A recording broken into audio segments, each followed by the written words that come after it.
அதாவது பாதிக்கப்பட்ட மக்களை நேரடியாக சென்று அவர்களுக்கு ஆறுதல் சொல்வதுதான் அது சரியா இருக்கும். அதாவது ஒரு அரசியல்வாதி அப்படிதான் செய்யணும். வர வச்சு பார்க்கறதுன்றது அது இது ஒரு புது அரசியலா இருக்குது. அதை ஆச்சரியத்தோடு பார்க்க வேண்டியதா இருக்குது. பாதிக்கப்பட்ட மக்களும் எந்த விதமான குறையும் சொல்லலை. அது அதை விட ஆச்சரியமா இருக்கு.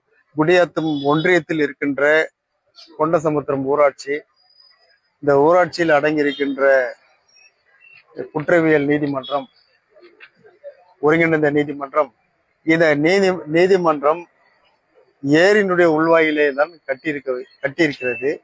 அதில நீதிபதியினுடைய குடியிருப்பும் இந்த வளாகத்துக்குள்ளவே, நீதிமன்ற வளாகத்துக்குள்ளவே இருக்கின்றது.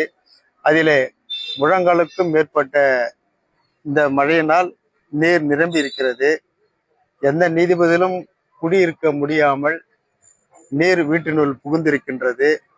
நீதிமன்ற வேலைகள் தடைப்பட்டு கொண்டிருக்கின்றது. அந்த அளவிற்கு ஏரி உள்ளேயே கட்டியிருக்கின்ற காரணத்தினாலும், தாழ்வான பகுதியாக இருக்கின்ற காரணத்தினாலும் எந்த விதமான தடுப்பு நடவடிக்கை எடுக்க முடியாது இருக்கின்ற சூழ்நிலையிலும் இந்த நீர் வெளியேற்ற முடியாமல் இருக்கின்றது. அப்படியே வெளியேற்ற முற்பட்டால் அருகில் இருக்கின்ற அந்த கிராம பகுதி மக்கள், நாங்கள் பாதிக்கப்படுகிறோம், அந்த நீர் எங்கள் பகுதிக்கு வரக்கூடாது என்று அவர்கள் போராட்ட களத்திலே இறங்கி விடுகிறார்கள்.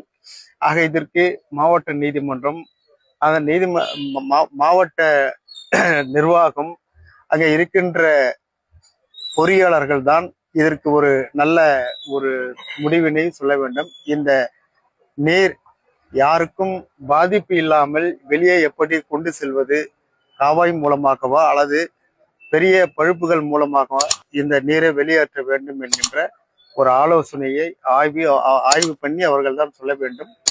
இது மாவட்ட ஆட்சித்தலைவருக்கு நேரடியாக நாங்கள் அறைகூவல் விடுக்கின்றோம்.